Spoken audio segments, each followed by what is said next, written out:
তো ইতিমধ্যেই কিন্তু অন্নপূর্ণা ভান্ডার প্রকল্পের ফর্ম পরিবর্তন করা হয়েছে, নতুন একটি ফর্ম আনা হয়েছে 13 পৃষ্ঠার বাংলা ফর্ম। এবার থেকে কিন্তু এই ফর্মের মাধ্যমে আপনাদের অন্নপূর্ণা ভান্ডার প্রকল্পে আবেদন করতে হবে। নতুন যে ফর্ম প্রকাশ করা হয়েছে সেখানে কিন্তু নতুন আরও কয়েকটি গুরুত্বপূর্ণ অপশন যুক্ত করা হয়েছে, সেগুলি কিন্তু আপনাদের অবশ্যই ফিল আপ করতে হবে। তো কোন কোন নতুন অপশন যুক্ত করা হয়েছে, কিভাবে আপনারা ফর্মটি ফিল আপ করবেন বর্তমান নিয়মে, সেটাই আজকের এই ভিডিওর মাধ্যমে আপনারা দেখতে পারবেন। আশা করি ভিডিওটি আপনাদের প্রত্যেকেরই কাজে আসবে। শুরু থেকে শেষ পর্যন্ত অবশ্যই দেখবেন। ভিডিওটি ভালো লাগলে লাইক করবেন, চ্যানেলটিকে সাবস্ক্রাইব করে পাশে রাখা বেল আইকনটি প্রেস করে নোটিফিকেশন অল করে রাখবেন, সবার সুবিধার্থে ভিডিওটি শেয়ার করবেন। তো চলুন শুরু করি। তো এখন আপনারা স্ক্রিনে নতুন 13 পাতার যে বাংলা ফরম্যাটের অন্নপূর্ণা ভান্ডার প্রকল্পের ফর্ম, সেই ফর্ম দেখতে পাচ্ছেন। বর্তমানে কিন্তু এখানে একটা ওয়াটারমার্ক দেওয়া হয়েছে এবং এখানে পুরনো ফর্ম আপনারা দেখতে পাচ্ছেন। এবং পুরনো ফর্মে অনেক কিছু ছিল না, যেটা কিন্তু নতুন ফর্মে আনা হয়েছে। পুরনো ফর্ম ছিল 12 পৃষ্ঠার, বর্তমান ফর্ম কিন্তু 13 পৃষ্ঠার করা হয়েছে। তো পরিবর্তন যেখানে করা হয়েছে একদম লাস্টের দিকে চলে আসবেন, দেখতে পারবেন এটা হলো নতুন ফর্ম। একদম লাস্টের দিকে চলে আসলে দেখতে পারবেন এখানে একটা অপশন রয়েছে ডিবিটির অপশন, আমি দেখাচ্ছি এখানে। তো যে অপশনগুলি নতুন যুক্ত করা হয়েছে আপনারা দেখতে পারবেন 6 নাম্বার পয়েন্টে, 6 নাম্বার পয়েন্টের একে রয়েছে আপনি কি কোনো সরকারি প্রকল্পের সুবিধা ডিবিটির মাধ্যমে পাচ্ছেন।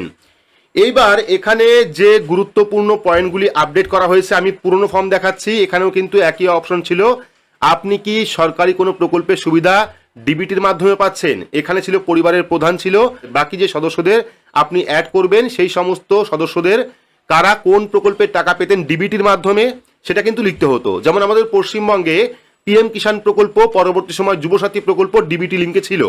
এবার এই সমস্ত প্রকল্পের টাকা যদি আপনার পরিবারের কোনো সদস্য ডিবিটি লিঙ্কের মাধ্যমে পেয়ে থাকে, সেক্ষেত্রে কিন্তু এখানে প্রকল্পের নাম লিখতে হবে বা নাম লিখতে হতো।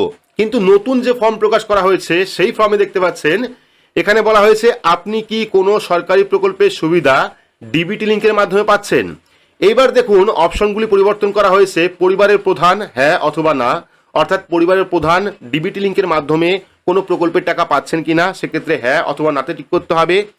এবার যদি পেয়ে থাকেন সেক্ষেত্রে প্রকল্পের নাম এখানে লিখতে হবে, কোন প্রকল্পের টাকা পাচ্ছেন। বললাম পিএম কিষাণ প্রকল্পের টাকা একমাত্র ডিবিটি লিঙ্কের মাধ্যমে দেওয়া হতো, সেক্ষেত্রে পিএম কিষাণ হবে। বাকি যদি অন্য কোনো প্রকল্পের টাকা আপনি ডিবিটি লিঙ্কের মাধ্যমে পেয়ে থাকেন, যেমন বৃদ্ধ ভাতা প্রকল্প, ঠিক আছে, যদিও বৃদ্ধ ভাতা প্রকল্প অন্নপূর্ণা ভান্ডারের প্রয়োজন হয়, তবুও আপনাদের বোঝানোর জন্য বললাম।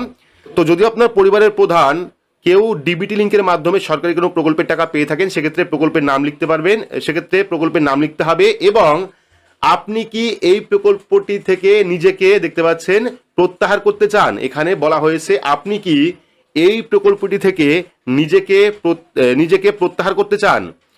আপনার ফ্যামিলি মেম্বার যারা রয়েছেন বা বাড়ির প্রধান যারা রয়েছেন, যদি বর্তমানে সরকারি কোনো সুবিধার টাকা পেয়ে থাকেন ডিবিটি লিঙ্কের মাধ্যমে, সেক্ষেত্রে এখানে বলতে চাওয়া হচ্ছে যে আপনি যে প্রকল্পের সুবিধা পাচ্ছেন, আপনি কি সেই প্রকল্প থেকে নিজের নাম তুলে নিতে চাইছেন বা সেই প্রকল্প বাদ দিতে চাইছেন। এখানে কিন্তু হ্যাঁ অপশন রয়েছে। তো এবার এক এক করে আপনারা পরিবারের প্রধান কোন কোন প্রকল্পের টাকা পাচ্ছেন ডিবিটি লিঙ্কে, সেটা আপনারা 1 2 3 4 5 এই বক্সে লিখতে পারেন।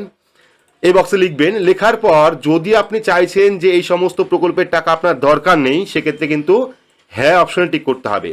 এইবার যদি আপনারা হ্যাঁ অপশনে টিক করেন তাহলে কিন্তু সেই প্রকল্পের টাকা আপনি আর পাবেন না, সেই প্রকল্প থেকে আপনার নাম ডিলিট করা হবে। সেক্ষেত্রে এই হ্যাঁ অপশনে আপনারা টিক করবেন না। এটাই নতুন পরিবর্তন করা হয়েছে।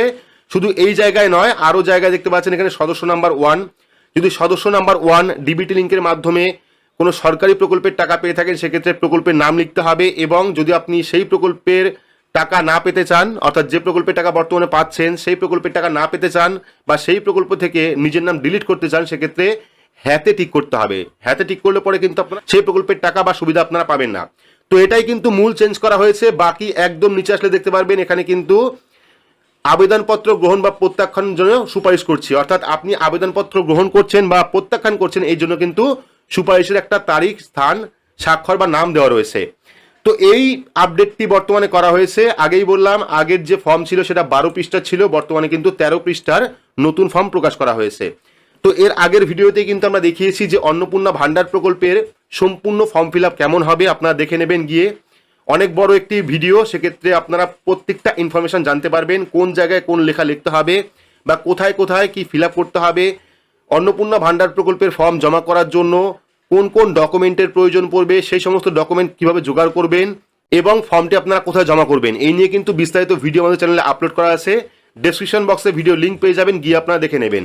এবং যারা যারা ইতিমধ্যেই পুরনো ফর্ম প্রিন্ট আউট করে বের করেছেন বা জেরক্স করে বের করেছেন, তারা নতুন ফর্মটি সংগ্রহ করবেন। ঠিক আছে, পুরনো ফর্মে কিন্তু ওই অপশনগুলি নেই, নতুন ফর্মে কিন্তু এই অপশনগুলি দেওয়া হয়েছে।